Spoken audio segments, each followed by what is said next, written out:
এবং সেই ধনুর্কাজের দৌলতেই উন্মোচিত হয় বাংলার সর্ববৃহৎ বৌদ্ধ মহাবিহার মোগল নারী।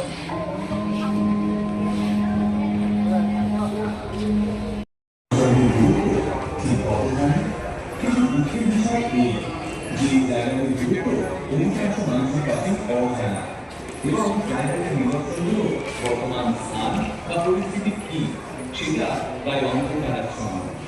তাই এই জায়গাটির নিদর্শনের অবহেলা আপনাদের এবং এই জায়গাটি যাতে অবহেলা না হয় এখানকার অনুপ্রাচনাকে পরিবার শুরু হয় আর এখানকার নিদর্শনগুলো যাতে একটা সুন্দর সুন্দর স্থান পায় সেই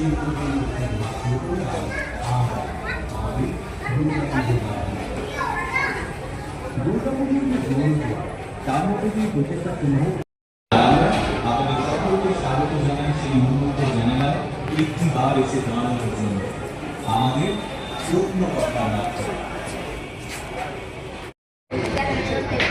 আপাত দৃষ্টিতে দেখলে পশ্চিম মেদিনীপুর জেলার দাঁতন এখন দক্ষিণ খুবই সাধারণ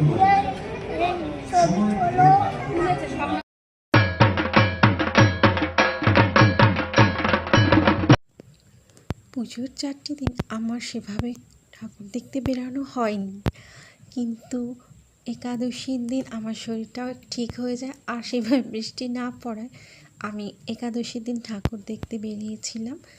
আর আমার যেটা সবচেয়ে ভালো লেগেছে যে ঠাকুরটা, সেটা আমি তোমাদের সাথে শেয়ার করছি। সেটা হলো এসবি পার্ক বেহালা ঠাকুরটা। এদের থিম ছিল তাম্রলিপ্ত মোগলমারি। এই প্যান্ডেলের অন্দরসজ্জা এবং প্রতিমা দুটোই আমার অত্যন্ত ভালো লাগায় আমি তোমাদের সাথে শেয়ার করছি। আর আমার চ্যানেলটা তোমাদের যদি ভালো লাগে কাজগুলো, তাহলে আমার পাশে থেকেও একটু আর আমার চ্যানেলটা সাবস্ক্রাইব করো। Thank you. দেখা হবে পরের ভিডিওতে।